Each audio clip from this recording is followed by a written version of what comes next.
Assalamualaikum warahmatullahi wabarakatuh. Selamat siang saudara mahasiswa.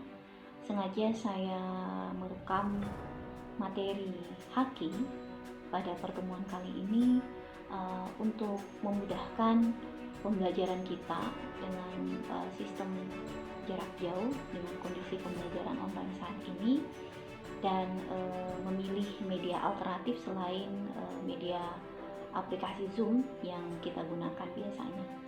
Anda silahkan mengunduh video ini dan mendengarkan materinya dengan baik karena ini menjadi bahan diskusi ataukah menjadi bahan pertanyaan yang akan saya ajukan mahasiswa nanti di Google Classroom. Baik, kita mulai membahas mengenai hak cipta. Hak cipta menurut undang-undang tentang hak cipta adalah hak yang mengatur karya intelektual manusia di bidang ilmu pengetahuan, seni, dan sastra yang dituangkan dalam bentuk yang khas dan telah dituangkan dalam wujud tetap atau dengan kalimat lain adalah hak cipta merupakan hak eksklusif bagi pencipta atau penerima hak untuk mengumumkan atau memperbanyak ciptaannya atau memberikan izin untuk itu dengan tidak mengurangi pembatasan menurut peraturan perundang-undangan. Dalam hak cipta ada 3 konsen yang menjadi objek hak cipta di bidang pengetahuan, di bidang seni, dan juga di bidang sastra. Saudara mahasiswa, hak cipta dalam proses pendaftarannya itu sebenarnya bukan merupakan suatu kewajiban, akan tetapi hanya semata-mata untuk mempertegas kedudukan hukumnya dalam proses pembuktian atau untuk keperluan pembuktian belakang. Dalam hak cipta, ketika seseorang mengumumkan ciptaannya, itu menjadi salah satu media atau salah satu cara seseorang yang lain tidak boleh mengklaim ciptaannya tersebut. Nah, pengumuman dalam hak cipta beda definisinya dengan pengumuman secara umum. Pengumuman dalam hak cipta baik itu berupa pembacaan, penyiaran, pameran, penjualan, pengedaran, atau penyebaran suatu ciptaan dengan menggunakan alat atau media apapun, termasuk media internet, termasuk media sosial, termasuk YouTube, ya, dengan cara apapun sehingga ciptaannya tersebut dapat diketahui, dapat didengarkan, dapat dibaca, atau bahkan dapat dilihat oleh orang lain. Itu tujuan daripada pengumuman dari ciptaan. Selanjut, siapakah yang dimaksud sebagai subjek dari hak cipta? Subjek dari hak cipta adalah pencipta. Pencipta ini tidak hanya terdiri dari seseorang. Pencipta boleh jadi terdiri dari seseorang ataukah beberapa orang yang secara bersama-sama yang atas inspirasinya melahirkan suatu ciptaan berdasarkan kemampuannya, berdasarkan imajinasinya, kecerdasannya, keterampilannya, keahliannya yang dituangkan dalam bentuk yang khas atau bentuk yang berbeda dan bersifat pribadi. Ya, pencipta bisa juga sekaligus disebut sebagai pemegang hak cipta. Pemegang hak cipta atas suatu ciptaan, di mana terdiri atas beberapa bagian. Misalnya begini, jika suatu ciptaan ya terdiri dari beberapa bagian yang diciptakan oleh 2 orang atau lebih, maka yang dianggap sebagai pencipta adalah orang yang memimpin serta mengawasi penyelesaian seluruh ciptaan tersebut. Kemudian, siapa lagi yang dianggap sebagai pencipta? Adalah orang yang menghimpunnya atau menyelesaikannya tanpa mengurangi hak cipta masing-masing atas bagian ciptaannya.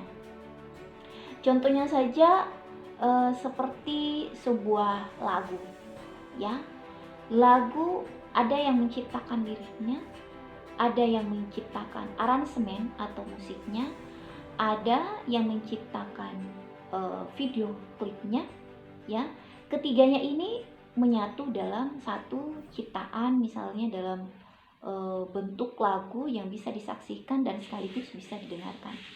Ketiganya ini dibuat oleh orang yang berbeda. Namun, siapakah yang dimaksud sebagai pencipta? Di sini adalah ketiga-tiganya. Namun sebagai pemegang hak cipta adalah seseorang yang memiliki dominasi terhadap ciptaan tersebut. Saya lanjutkan. Berdasarkan buku Haki, ya, ini adalah buku Haki, Hak Kekayaan Intelektual Suatu Pengantar, yang ditulis ya oleh Prof. Tim Lindsay, Prof. Dr. Edi Damian, Simon Budd, Tommy Surya Utomo. Jadi ini adalah buku baru, keluaran tahun 2019, karena sebagaimana kita tahu bahwa undang-undang tentang Haki itu berapa kali mengalami perubahan, khususnya yang terakhir adalah perubahan undang-undang tentang hak cipta tahun 2016. Nah, menurut buku ini dalam pada halaman 6, ya, saya mulai saja dengan definisinya.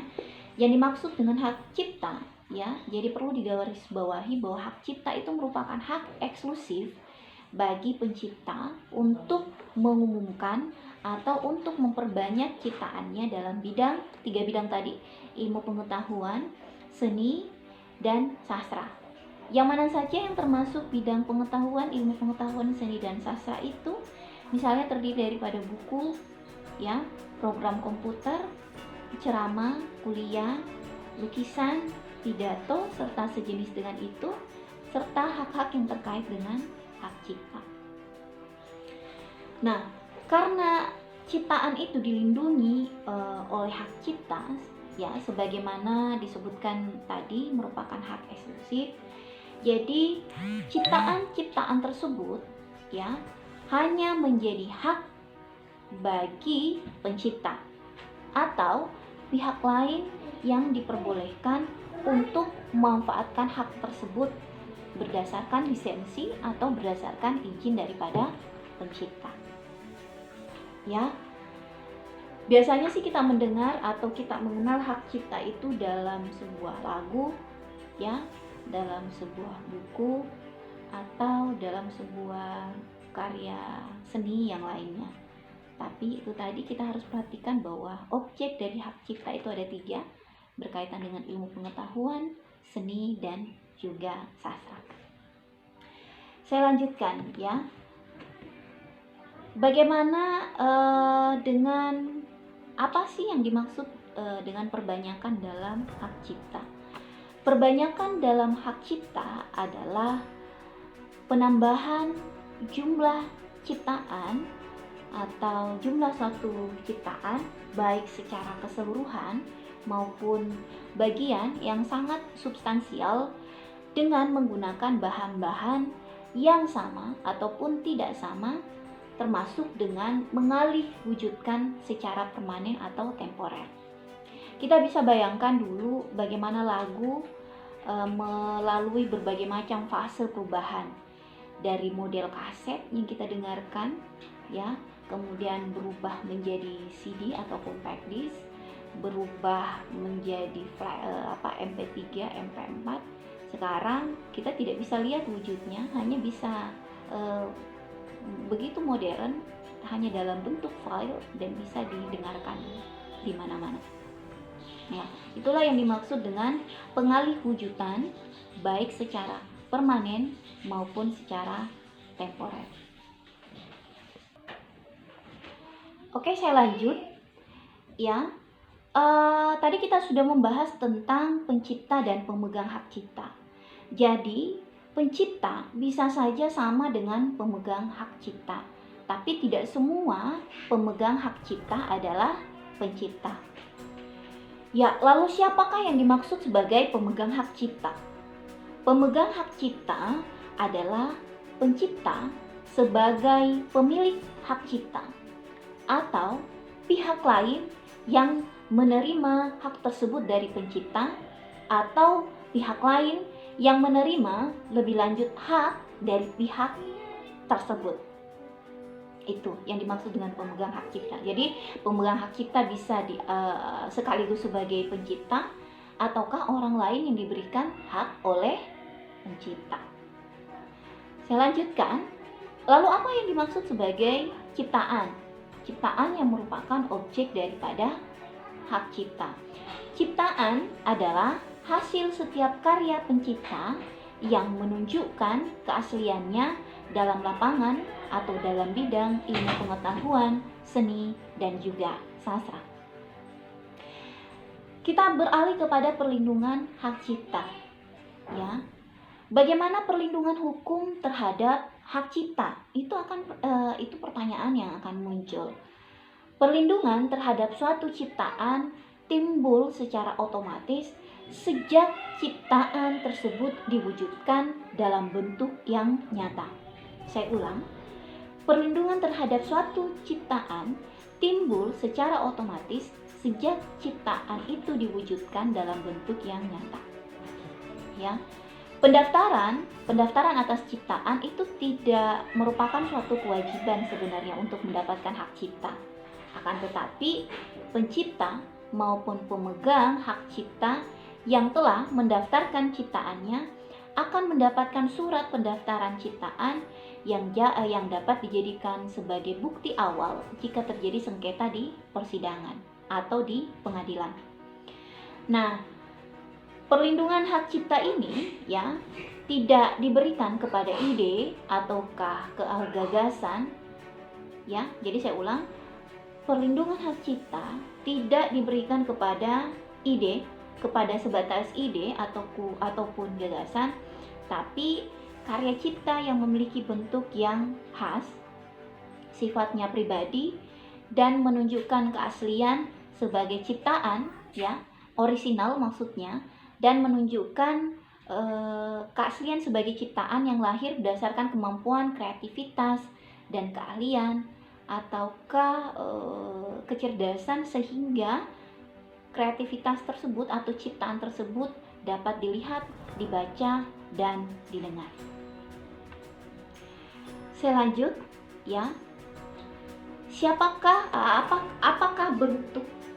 Apakah bentuk ketika seseorang ini mendapatkan pemegang sebagai pemegang hak cipta. Ya, jadi untuk menjadi pemegang hak cipta itu mesti mendapatkan lisensi. Lisensi merupakan izin yang diberikan oleh pemegang hak cipta atau pemegang hak-hak terkait lainnya kepada pihak lain untuk mengumumkan dan atau memperbanyak ciptaannya atau produk hak terkait dengan syarat-syarat tertentu yang disepakati dalam satu perjanjian dalam izin tersebut. Kalau kita mengacu dari undang-undang terbaru hak cipta, Undang-Undang Republik Indonesia nomor 28 tahun 2014 tentang hak cipta, bahwa prinsipnya definisi dari beberapa kali perubahan itu definisi dan aturan hak cipta itu masih sama. Namun ada beberapa aspek perubahan yang harus diakomodir sehingga undang-undang yang lama dianggap tidak mencakup perubahan tersebut. Misalnya terkait dengan perlindungan hak cipta itu dilakukan dengan waktu yang lebih panjang, ya, seumur hidup ditambah dengan 50 tahun misalnya, atau penyelesaian sengketa secara efektif melalui proses mediasi, arbitrase pengadilan atau pengadilan serta penerapan delik aduan untuk tuntutan pidana.